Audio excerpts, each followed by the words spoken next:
Is there some pool in Cork City where I can go for a swim but without signing up for a year's membership of a private gym? Good question. The answer isn't that straightforward.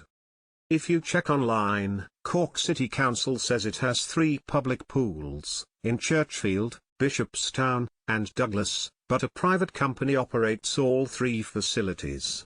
Yes, you can pay as you go for a swim, but in at least one of those cases, Douglas, it can be pretty difficult to find a time slot to have a dip that is not already occupied by a swimming club. No disrespect to those swimming clubs, which are entitled to use the facilities, but when they're running a session, that's that.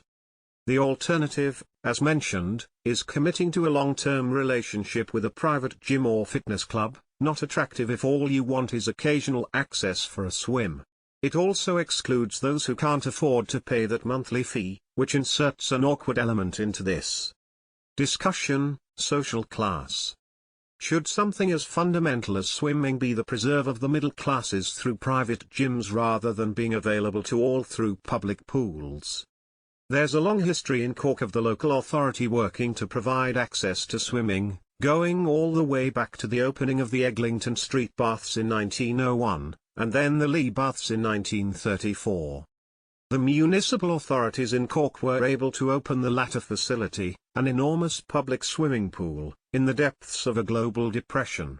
This from Lord Mayor Ian McCarthy's blog, indispensable reading for anyone interested in Cork's history, focuses on the opening of the Lee Baths.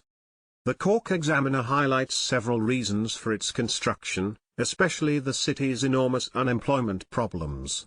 City manager Philip Moynihan set out to create an enterprise of considerable magnitude, which would have in it a large labour content for even the unskilled labourer, plus create a municipal project that would have social and economic value. In the wider context, Moynihan was probably well aware of the growing interest internationally in swimming and how the popularity of swimming pools was spreading. Oliver Merrington, in his work on the history of open-air swimming pools, records that over 37 such pools opened in the UK in the 1930s. Huge credit is due any local authority which had the foresight to create a facility that served its community for almost half a century, and helped to alleviate unemployment in its catchment area in doing so. Consider the physical benefits enjoyed by generations of Corkonians in using those baths over the decades, and it remains the very definition of a good investment. Of course, there were a couple of hiccups at the start. As Ian McCarthy records, in the early years, women were not allowed to swim in the Lee Baths.